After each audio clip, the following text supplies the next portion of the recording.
মানে আসলে ধর্ষণটা কেন হয়? এটা তো একটা ইমব্যালেন্স অফ পাওয়ার। এই দেশটা এমন একটা পর্যায়ে চলে যাচ্ছে, দিন দিন একটা উগ্রবাদী এখানে মাথা চাপা দিয়ে উঠছে। তো জনগণ যেখানে রাষ্ট্রের অংশ হয় না, জনগণ সেখানে নিপীড়ন হবে।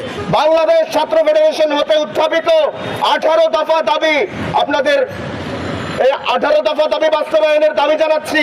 চাই না কোনো অবস্থায় যেন এটা দর্শকদের অবাধন্য পরিণত না হয়। এবং সোশ্যাল মিডিয়াতে আমাদের মেয়েদের কীভাবে বোলিংয়ের শিকার হতে হচ্ছে, কীভাবে বট অ্যাটাক হচ্ছে, এবং এই দেশটা এমন একটা পর্যায়ে চলে যাচ্ছে, দিন দিন একটা উগ্রবাদী এখানে মাথা চাপা দিয়ে উঠছে। মেয়েদের স্কুল বলেন, কলেজ বলেন, বিভিন্ন জায়গায় যৌন হেনস্থা প্রচুর শিকার হচ্ছে।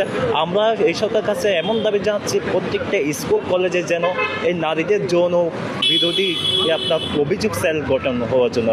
আমরা বিচারিক প্রক্রিয়ার মাধ্যমে যেতে না পারার যে আমাদের একটা ফ্রাস্ট্রেশন ছিল, সেই ফ্রাস্ট্রেশনের একটা বহিঃপ্রকাশ হচ্ছে 2024-এর অভ্যুত্থানটা। এবং আমরা চাই না আসলে এমন কোনো ফ্রাস্ট্রেশন আবার উঠে আসুক। সেই বিপ্লবের পরে গণ অভ্যুত্থানের পরে এখন আসলে হচ্ছে বিএনপি সরকার, এবং এখনও যদি হচ্ছে আমরা বিচার ব্যবস্থার মধ্যে একটা ভারসাম্যহীনতা লক্ষ্য করি, ক্ষমতার মধ্যে একটা ভারসাম্যহীনতা লক্ষ্য করি, মানে আসলে ধর্ষণটা কেন হয়? এটা তো একটা ইমব্যালেন্স অফ পাওয়ার, এবং ইমব্যালেন্স অফ পাওয়ারের পাশাপাশি হচ্ছে এখানে বিচারিক প্রক্রিয়ার একটা ইমব্যালেন্স রয়েছে।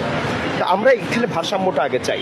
আমরা চাই মানুষ যাতে একটা দৃষ্টান্তমূলক বিচারের সম্মুখীন হতে পারে বা তারা সাক্ষীটা হতে পারে। তো জনগণ যেখানে রাষ্ট্রের অংশ হয় না, জনগণ সেখানে নিপীড়ন হবে। এবং জনগণের আমাদের এখানকার কালচারাল অনুযায়ী নারীরা আরও দুর্বল একটা অংশ, শিশুরা আরও দুর্বল একটা অংশ মনে করা হয়, এবং সেখান থেকেই অপরাধীরা তাদেরকে টার্গেট করে।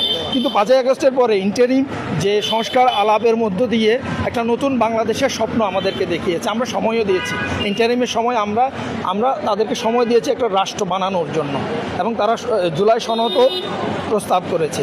বিএনপি 11 দফা যে আন্দোলন, সেই 11 দফার মধ্যেও, যেটাতে আমরা যুগপৎ দ্বারাই আন্দোলন করেছি, এই 11 দফার মধ্যেও জনগণের নিরাপত্তার প্রশ্নটা, বেকার সমস্যা দূরকরণ, আমাদের শিক্ষা ব্যবস্থার সংস্কার, আমাদের পুলিশ সংস্কার, আমাদের সমস্ত কিছু, আমাদের যে পুরো শাসনতন্ত্রের সংস্কার, সংবিধানের সংস্কার প্রশ্নগুলো আছে। কিন্তু এই সরকার ক্ষমতায় আসার পর আমরা দেখছি নারীরা আরও নিরাপদ হয়ে গেছে, শিশুরা আরও নিরাপদ হয়ে গেছে।